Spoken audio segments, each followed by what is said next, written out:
नमस्कार, very good morning. आप देख रहे हैं फिट इंडिया का सुपर हिट बुलेटिन। आपके साथ मैं हूं दीपिका यादव। नमस्कार, गुड मॉर्निंग। आप सबके साथ में मैं हूं साक्षी मिश्रा। तो बैंड्रा बैंडस्टैंड में हम मौजूद हैं और यहीं से आप तक हर खबर पहुंचाने के लिए एक बार फिर से मैं और साक्षी हाजिर हैं। देश दुनिया की हर एक अपडेट के लिए हमारे साथ आप बने रहिए।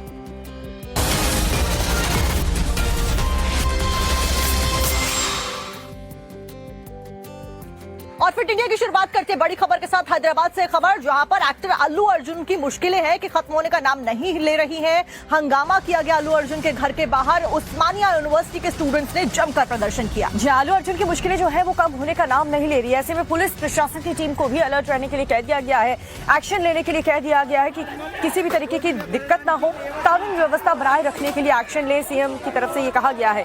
बीजेपी ने हमले को लेकर के कांग्रेस पर सवाल उठाए। मोहब्बत की दुकान में नफरत का सामान, अमित मालवीय की तरफ से ये बयान सामने आया। तो सियासत भी लगातार इस मामले को लेकर जारी है। वहीं कानून व्यवस्था बनाए रखने के लिए एक्शन लिया जाएगा, सीएम के द्वारा कहा गया।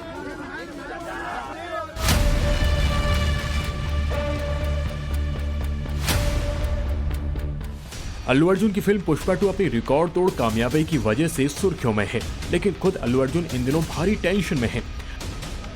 अल्लू अर्जुन के घर की तस्वीरें ये बताने के लिए काफी हैं कि सुपरस्टार की जिंदगी में इस वक्त मुश्किलों का तूफान आया हुआ है। रविवार को अल्लू अर्जुन के घर पर जमकर हंगामा हुआ। उस्मानिया यूनिवर्सिटी के छात्रों के एक गुट ने अल्लू अर्जुन के घर पर हमला बोल दिया। घर के बाहर गमले तोड़ दिए गए और टमाटर फेंके गए। जब इन प्रदर्शनकारियों को रोकने की कोशिश की गई तो मारपीट भी की गई। तस्वीरों में आप देख सकते हैं, एक शख्स को घेरकर मारपीट की जा रही है। बताया जा रहा है कि इस घटना के वक्त अल्लू अर्जुन घर पर मौजूद नहीं थे। अल्लू अर्जुन के घर पर हंगामा करने पहुंचे ये लोग उस्मानिया विश्वविद्यालय से जुड़े होने का दावा कर रहे थे और भगदड़ कांड में मारी गई महिला के लिए मुआवजे की मांग कर रहे थे। प्रदर्शनकारियों ने अल्लू अर्जुन के खिलाफ नारे लगाए और उस महिला के लिए न्याय की मांग की। हाथों में ली गई तख्ती पर लिखा था कि फिल्में बनाकर करोड़ों रुपए कमाए जाते हैं, जबकि फिल्में देखने वाले मर रहे हैं। अल्लू अर्जुन के घर बवाल की खबर मिलते ही पुलिस मौके पर पहुंची और प्रदर्शनकारियों को खदेड़ दिया। हंगामा मचा रहे 8 प्रदर्शनकारियों को हिरासत में लेकर पुलिस जुबली हिल स्टेशन ले गई। अल्लू अर्जुन के घर बवाल के बाद तेलंगाना के मुख्यमंत्री रेवंत रेड्डी ने हमले की निंदा की और पुलिस को कानून व्यवस्था बनाए रखने के लिए सख्त कार्रवाई के निर्देश दिए। इससे पहले हैदराबाद पुलिस ने रविवार को ही एक सीसीटीवी फुटेज भी जारी की, जो संध्या थिएटर में हुई भगदड़ से जुड़ा बताया जा रहा है। दरअसल 4 दिसंबर को पुष्पा 2 की स्क्रीनिंग के दौरान अल्लू अर्जुन हैदराबाद के संध्या थिएटर पहुंचे तो वहां उन्हें देख फैन बेकाबू हो गए और भगदड़ मच गई। इसके बाद पुलिस ने अल्लू अर्जुन को बाहर निकाला था, जो इस सीसीटीवी में नजर आ रहा है। संध्या थिएटर में मची भगदड़ में एक महिला की मौत हो गई और उसका बेटा घायल हो गया था, जो अभी भी अस्पताल में भर्ती है। हादसे के बाद अल्लू अर्जुन हर किसी के निशाने पर आ गए हैं। महिला की मौत के लिए अल्लू अर्जुन के रवैये को गैर जिम्मेदाराना बताया गया। इस बीच अल्लू अर्जुन के घर पर हुए हमले को लेकर बीजेपी ने राज्य की कांग्रेस सरकार पर सवाल उठाए हैं। बीजेपी आईटी सेल के प्रभारी अमित मालवीय ने घटना का वीडियो शेयर करते हुए सोशल मीडिया पर इसे राज्य प्रायोजित आतंकवाद बताया और लिखा कि कांग्रेस अल्लू अर्जुन को इसलिए निशाना बना रही है क्योंकि उन्होंने कांग्रेस के लिए प्रचार करने से इनकार कर दिया था। अमित मालवीय ने यह भी लिखा कि मोहब्बत की दुकान में नफरत का सामान बिक रहा है। और अब बड़ी खबर आपको राजधानी दिल्ली से बताने जा रहे हैं, जहां पर आज के लिए महिलाओं और बुजुर्गों के लिए बहुत बड़ा दिन है, क्योंकि महिलाओं को और बुजुर्गों को दिल्ली सरकार की तरफ से एक बहुत बड़ी सौगात मिलने जा रही है। एक बड़ी योजना की शुरुआत आम आदमी पार्टी के द्वारा आज की जाने वाली है, जिसके तहत बुजुर्गों और महिलाओं के लिए ये बड़ी सौगात कही जा रही है। आपको बता दें कि महिलाओं को आम आदमी पार्टी सरकार हर महीने 2100 रुपए देगी, यानी कि 2100 रुपए महिलाओं को दिए जाएंगे। बुजुर्गों के लिए संजीवनी योजना की भी शुरुआत होगी। लोगों के घर घर जाकर रजिस्ट्रेशन यहाँ पर किया जाएगा और इसीलिए बड़ी सौगात के तौर पर महिलाओं के लिए और बुजुर्ग के लिए स्कीम को देखा जा रहा है। तो दिल्ली की महिलाओं के लिए ये बड़ी खबर, राजधानी दिल्ली में आज से महिला सम्मान योजना के लिए रजिस्ट्रेशन की शुरुआत भी हो चुकी है। किस तरीके से इसका लाभ जो महिलाएं हैं, बुजुर्ग हैं, वो उठा सकते हैं, ये आपको दिखाते हैं।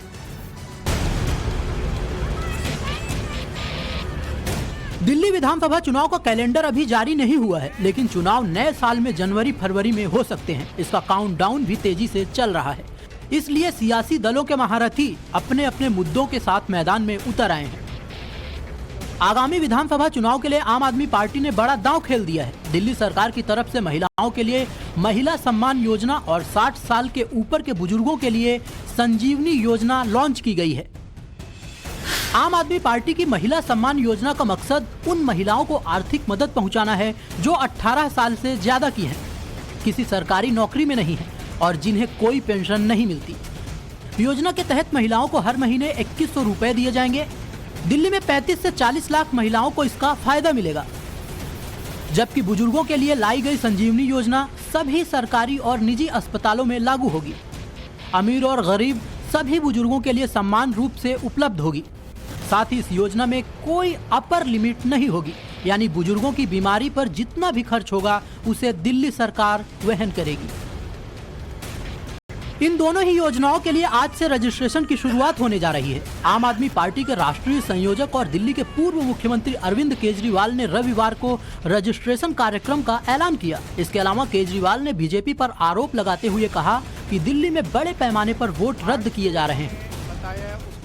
इन योजनाओं का लाभ उठाने के लिए दिल्ली का वोटर होना आवश्यक है, तो सब लोग अपने अपने घर में अपना वोटर कार्ड तैयार रखें। जब हमारी टीम आए तो एक तो वोटर कार्ड तैयार रखें और दूसरा वेबसाइट पे जाके चेक कर लें कि वोट कटवा तो नहीं दिया इन लोगों ने। बहुत बड़े स्केल के ऊपर ये लोग वोट कटवा रहे हैं पूरी दिल्ली के अंदर। ये लोग नहीं चाहते कि आप लोगों को किसी भी तरह का बेनिफिट मिले, ये लोग नहीं चाहते कि इस योजना का लाभ आप लोगों को मिले।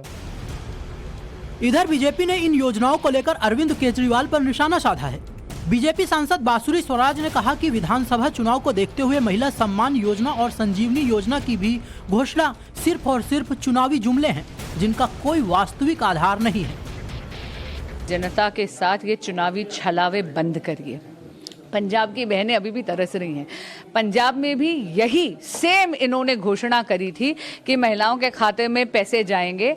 2021-22 में ये घोषणा करी थी। अभी भी पंजाब की बहनें एक एक पाई के लिए तरस रही हैं। 1 रुपया भी नहीं आया उनके अकाउंट में। लेकिन आगामी चुनावों को देखते हुए यहाँ पर दूसरा खोखला प्रॉमिस आज केजरीवाल जी कर रहे हैं, दोबारा धोखाधड़ी कर रहे हैं। रही बात संजीवनी योजना की, तो मैं इनसे पूछना चाहूंगी, 1 दशक से आप यहाँ पर सत्ता भोग रहे थे, तब आपने बुजुर्गों की जिम्मेदारी क्यों नहीं ली? तब क्या दिल्ली के बुजुर्ग नहीं थे? वहीं कांग्रेस ने सवाल उठाया है कि जब पंजाब में लोगों से किए गए वादे आज तक अधूरे हैं, दिल्ली का बजट 7000 करोड़ के घाटे में है, ऐसे में दिल्ली की जनता से झूठा वादा क्यों किया जा रहा है?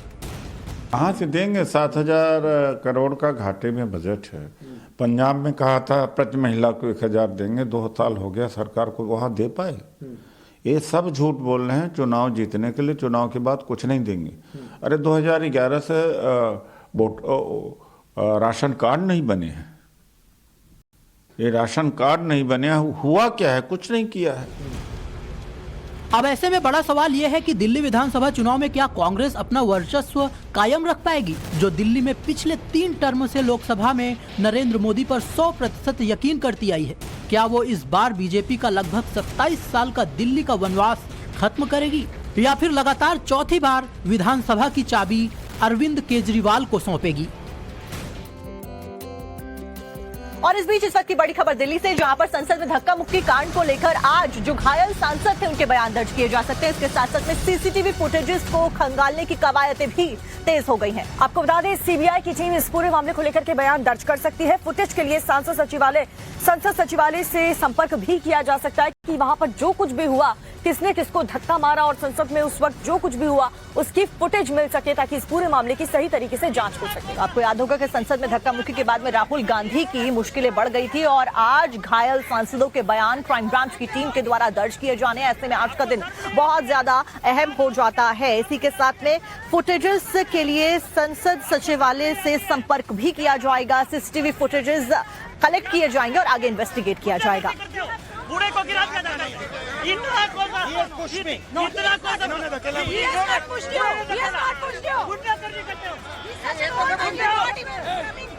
आपको शर्म नहीं आती है क्या? इस वक्त की बड़ी खबर का रुख करेंगे। प्रधानमंत्री नरेंद्र मोदी आज युवाओं को बड़ा तोहफा देने वाले हैं। 71,000 युवाओं को सुबह 10:30 बजे नियुक्ति पत्र पीएम नरेंद्र मोदी के द्वारा सौंपे जाएंगे। यह 10:30 बजे का वक्त बताया जा रहा है जब पीएम मोदी युवाओं को संबोधित करने वाले हैं। देश भर में 45 जगहों पर रोजगार मेले का आयोजन किया जा रहा है, जिसमें पीएम मोदी रोजगार मेले के तहत पीएम मोदी आज 71,000 से ज्यादा चयनित उम्मीदवारों को सरकारी नौकरी का ज्वाइनिंग लेटर देंगे। ये भारतीय केंद्र सरकार के अलग अलग विभागों और संगठनों के लिए हो रही है और युवाओं को संबोधित पीएम के द्वारा किया जाएगा। ऐसे में संबोधन में क्या कुछ पीएम के द्वारा कहा जाता है देखना बेहद महत्वपूर्ण होने वाला है। पीएमओ की तरफ से बयान भी जारी किया गया है और उसमें यह कहा गया कि रोजगार सृजन को सर्वोच्च प्राथमिकता देने की प्रधानमंत्री की प्रतिबद्धता को पूरा करने की दिशा में ये कदम है और ये युवाओं को राष्ट्रीय निर्माण और आत्म सशक्तिकरण में उनकी भागीदारी के लिए सार्थक अवसर प्रदान करने वाला है। सनी लियोनी के अकाउंट में छत्तीसगढ़ सरकार हर महीने 1000 रुपए डाल रही है। चौंकाने वाली खबर है ये, लेकिन ये सच बात है, झूठ नहीं है। सरकारी सिस्टम का एक बड़ा झोल यहाँ पर सामने आया है। जी हाँ, झोल क्या है वो भी आप इस रिपोर्ट में देखिए और साथ ही 10 महीने से सनी लियोनी इसका लाभ उठा पा रही हैं और जिसको लेकर के अब सियासत शुरू हो चुकी है। देखिए रिपोर्ट। हो रही है चारों ओर नारी शक्ति की जय जयकार। राज्य की महिलाओं को मिली है महतारी वंदन योजना की सौगात। छत्तीसगढ़ सरकार की महतारी वंदना योजना का अभिनंदन कुछ इस तरह से होगा, ये शायद खुद सरकार ने भी नहीं सोचा होगा कि एक्ट्रेस सनी लियोनी भी उनकी योजना से हर महीने 1000 रुपए का गुजारा भत्ता लेंगी। छत्तीसगढ़ सरकार हर महीने शादीशुदा महिला को 1000 रुपए देती है। इसी साल मार्च में इस योजना की शुरुआत की गई थी। 655 करोड़ रुपए से ज्यादा की पहली किस्त जारी हुई थी। जोर शोर से योजना का प्रचार हुआ था, लेकिन लाभार्थियों को लेकर अब जो जानकारी सामने आ रही है वो हैरान कर देने वाली है। दरअसल योजना में सनी लियोनी को लाभार्थी बना दिया गया। बस्तर के टेलूर गांव में एक्ट्रेस के नाम का खाता खुलवाया गया है। सनी लियोनी के पति के नाम पर जॉनी सिंस का नाम है। मार्च 2024 से दिसंबर 2024 तक की किस्त खाते में डाली जा चुकी है। स्कैमर के तौर पर तालूर के एक शख्स का नाम सामने आया है। प्रशासन की ओर से खाते को सीज कर रिकवरी की तैयारी की जा रही है। महतारी वंदना योजना के नाम पर सामने आए इस घोटाले के बाद अब सियासत शुरू हो गई है। कांग्रेस ने बीजेपी को आड़े हाथों लिया है। मैं तो बोल रहा हूँ अभी सिर्फ सनी लियोन के नाम से जा रहा है। पूरे प्रदेश में अगर परीक्षण करेंगे मुझे लगता है कहीं करीना कपूर के नाम से भी जा रहा होगा। महतारी वंदन घोटाला कहीं न कहीं भारतीय जनता पार्टी के नेता अपने चहेतों को लाभ दिलाने के लिए ये सनी लियोन, करीना कपूर इस तरह के घोटाला कर रहे हैं। कांग्रेस ने फर्जीवाड़े के खेल में बीजेपी को घसीटा तो पलटवार में भी देर नहीं लगी। निश्चित तौर पर एक ऐतिहासिक कदम है विष्णुदेव साय जी की सरकार का। यही सुशासन का संकल्प और मोदी जी की गारंटी का विषय है। परंतु कांग्रेस के अध्यक्ष दीपक बैज का यह बयान कि छत्तीसगढ़ में आधी महिलाओं को इसका लाभ नहीं मिल पा रहा है, शायद तक वो भयभीत हैं क्योंकि पिछले 5 साल के उनके कांग्रेस के कार्यकाल में भूपेश बघेल जी और उनके पूरी कांग्रेस ने छत्तीसगढ़ की महतारियों से वादा करके 500 रुपए भी नहीं दे पाए। बहरहाल मामले को लेकर कलेक्टर ने आंगनवाड़ी कार्यकर्ता और सुपरवाइजर पर जांच बिठा दी है। मामले में आरोपी शख्स पर एफआईआर करा दी गई। सियासत और विवाद एक तरफ है, लेकिन सवाल तो ये है कि आखिर इस तरह की धांधली को सरकारी सिस्टम से मंजूरी मिल कैसे गई, जबकि जिनको जरूरत होती है वो कई महीनों तक धक्के खाते रहते हैं। और चलिए बड़ी खबर आपको संभल से बताने जा रहे हैं, जहां पर समाजवादी पार्टी के सांसद जियाउर रहमान बर्क के परिवार वालों से अब सीबीआई की टीम पूछताछ करने वाली है। इस पूरे मामले को लेकर के जो टीम है, जांच एजेंसियां हैं, वो पूछताछ करेंगी। इससे पहले भी सपा सांसद जियाउर रहमान बर्क के परिवार को नोटिस दिया गया था। बिजली चोरी के मामले में हेराफेरी का ये पूरा मामला है जिसको लेकर नोटिस दिया गया था, लेकिन कोई भी पूछताछ में शामिल नहीं हुआ था। इस सब के बीच में बिजली विभाग ने पूछताछ के लिए दोबारा नोटिस भेजा है। मीटर से छेड़छाड़ को लेकर सवाल जवाब किए जाएंगे। ऐसे में देखना महत्वपूर्ण होगा कि क्या कुछ सवाल जवाब किए जाते हैं और क्या इस बार परिवार पूछताछ में शामिल होता है या नहीं होता है।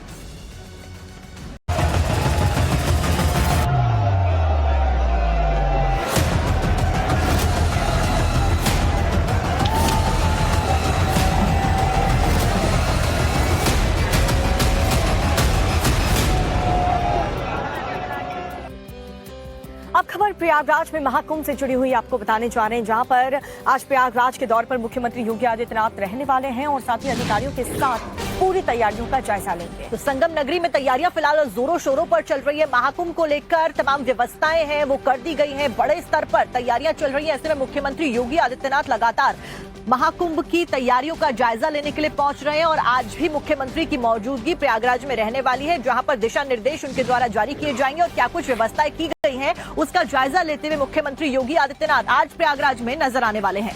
तो ये बड़ी खबर आपको बता रहे हैं। प्रयागराज के दौरे पर मुख्यमंत्री योगी आदित्यनाथ, और ये कोई पहली बार नहीं है, वो कई बार इस बीच तैयारियों का जायजा लेने के लिए जा चुके हैं और प्रधानमंत्री नरेंद्र मोदी खुद प्रयागराज पहुंचे थे और इससे पहले मुख्यमंत्री योगी आदित्यनाथ कई बार दौरा कर चुके हैं। महाकुंभ को लेकर के इस बार बहुत बड़ी और विशेष तैयारियां की जा रही हैं। जितने भी लोग महाकुंभ में आएंगे उन्हें कई प्रकार की जो सुविधाएं हैं वो मुहैया कराई जा सके, उसको लेकर के जोरों शोरों से प्रयागराज में तैयारी चल रही है। संगम नगरी प्रयागराज में महाकुंभ का आयोजन किया जा रहा है। ऐसे में विज्ञान और आस्था का संगम भी यहाँ पर इस बार देखने को मिलेगा। करोड़ों लोगों की मौजूदगी यहाँ पर होने वाली है। फिलहाल 2 तस्वीरें हम आपको स्क्रीन पर दिखा रही हैं कि क्या कुछ व्यवस्थाएं की गई हैं और आज दिशा निर्देश जारी किए जाएंगे। मुख्यमंत्री के द्वारा एक बार फिर से दौरा किया जाएगा। लगातार कई दौरे मुख्यमंत्री योगी आदित्यनाथ कर रहे हैं और प्रधानमंत्री नरेंद्र मोदी भी पहुंचे थे, दौरा किया था उन्होंने भी। इसी से जुड़ी हुई एक डिटेल रिपोर्ट दिखाते हैं कैसे व्यवस्थाएं की जा रही है, देखिए हमारी रिपोर्ट में।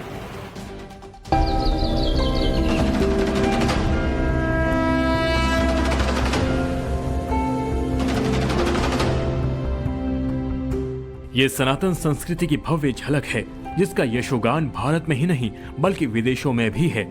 प्रयागराज में जो महाकुंभ होने वाला है उसमें अब गिनती के दिन रह गए हैं। जिस संगम नगरी में देश विदेश के लोग करोड़ों की तादाद में डुबकी लगाने आते हैं, उस आस्था के महाकुंभ में शामिल होने के लिए अखाड़े लगातार शहर में प्रवेश कर रहे हैं, जिसकी भव्य झांकी का ड्रोन वीडियो सामने आ गया है। रविवार को सनातन धर्म के 13 अखाड़ों में सबसे पहले अस्तित्व में आए श्री पंचदशनाम आवाहन अखाड़े का महाकुंभ नगर छावनी में प्रवेश हो गया। श्री पंचदशनाम आवाहन अखाड़े ने अपने आचार्य महामंडलेश्वर स्वामी अरुण गिरी जी की अगुवाई में अपनी छावनी में प्रवेश किया। घोड़े, रथ और बग्गियों में सवार होकर ढोल, नगाड़े और शंख की विजय ध्वनि के साथ संतों ने छावनी में प्रवेश यात्रा निकाली। संतों के अद्भुत रूप और वैभव को देखने के लिए सड़क के दोनों किनारों पर शहरियों की भारी भीड़ जमा रही। छावनी प्रवेश यात्रा की शुरुआत अखाड़े के स्थानीय आश्रम से हुई। अपने विशिष्ट संकल्प के साथ अखाड़े ने महाकुंभ क्षेत्र में प्रवेश किया। विभिन्न मार्गों से होते हुए अखाड़े ने त्रिवेणी पांटून पुल से अपनी छावनी में प्रवेश किया, जिसमें 1 दर्जन से अधिक महामंडलेश्वर और 51 श्री महंतों के अलावा बड़ी संख्या में नागा सन्यासी शामिल हुए।